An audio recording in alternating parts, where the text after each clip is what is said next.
Why do you call it Pluto? Why do you call it Pluto? Why do you call it Pluto? Because we're a million miles away. What you mean? What you mean? What you mean? The world of Pluto. The last planet. Icy cold body. It's out there by himself. We call it a cold world because this world that we live in here is a cold world. Straight up. Yeah, a million miles away. Why do you call it Pluto? Because we're a million miles away. What you mean, like a million? Yeah, like a million. We call it a cold world because this world that we live in here is a... The jail did not trust me. Ever since I had swallowed razor blades, they would not let me out of their sight. They don't trust you. They had nurses examining my bowel movements now. They were looking for these small metallic items that were, of course, pieces of the razor blade. Every day, these nurses would come inside of my cell pissed off. I hated that they had to look through my excrements. This made things a lot worse. I had an in-cell equipped with a camera and the brightest light in the world that they never turned off. Glass windows on every side. I had no privacy. What if I wanted to? You know, I couldn't because I was constantly being watched. I couldn't even turn around and try slowly. Couldn't even use the phone as often. Some of the guards were nice and some of them were just flat out mean. But whenever I could get the phone, I would call home. I would be happy to call home. My son would always ask me the same question. Daddy, are you coming home tomorrow? I don't know, man. My daughters, they always spoke just a little bit. Huh? My wife was always happy to talk to me, but always upset about our predicament. Just hearing them all on the phone always broke my heart. Then I had to deal with the guard saying, Mr. Johnson, yeah, phone time over. I was only allowed 20 minutes on the phone per day. Then the phone would be handed to another inmate. My cell was right across the way from the inmate waiting room in medical. Every day I would watch a stream of inmates come into medical to be examined. One day, a line of female inmates came into medical wearing all orange jumpsuits. This one girl was the only girl with a red jumpsuit on. She had long blonde hair. There was something about this pretty young girl that made me want to know more about her. Why is she in red? Here in the Tulsa County Jail, a red jumpsuit means that you are a federal inmate or you're on federal hold. Okay.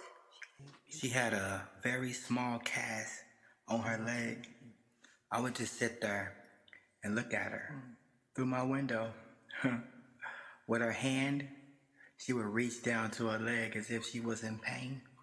I felt sorry for her.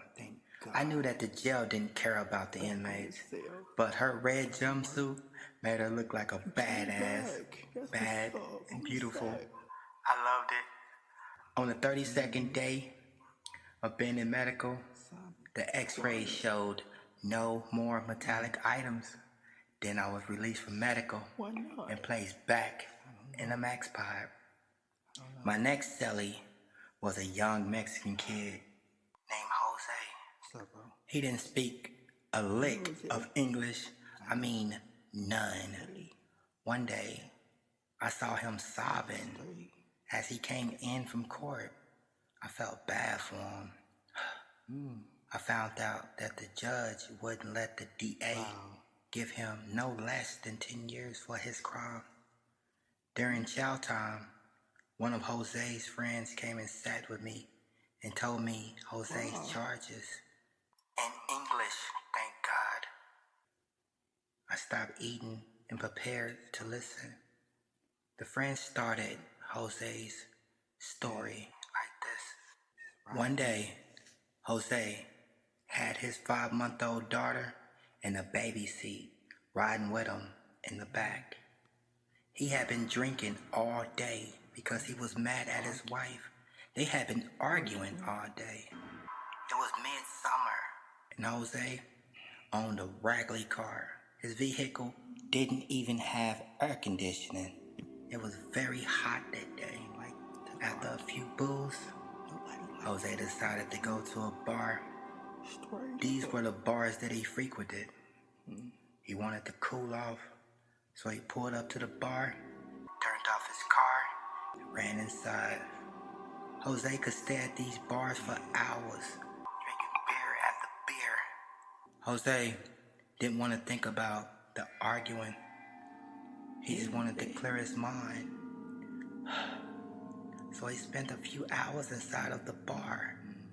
After his fill, he wobbled out to his car and managed to get inside of it somehow.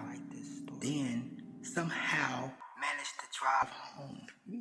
Once the wife saw Jose pull up, she ran out to the car to retrieve her daughter, only to find her dead.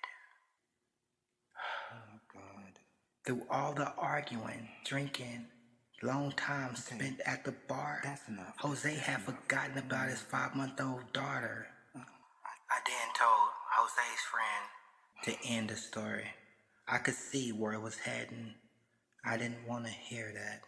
I hated stories about children being harmed. This is Pluto, a cold world. Jose nearly cried every day. I left him alone to grieve, and I silently said a prayer for his daughter. Then I thought to myself, my court date. I was nervous because it was tomorrow. What am I gonna do? Oh, man. I'm sorry. I know one thing you can do. What's that? You can pray. Sorry.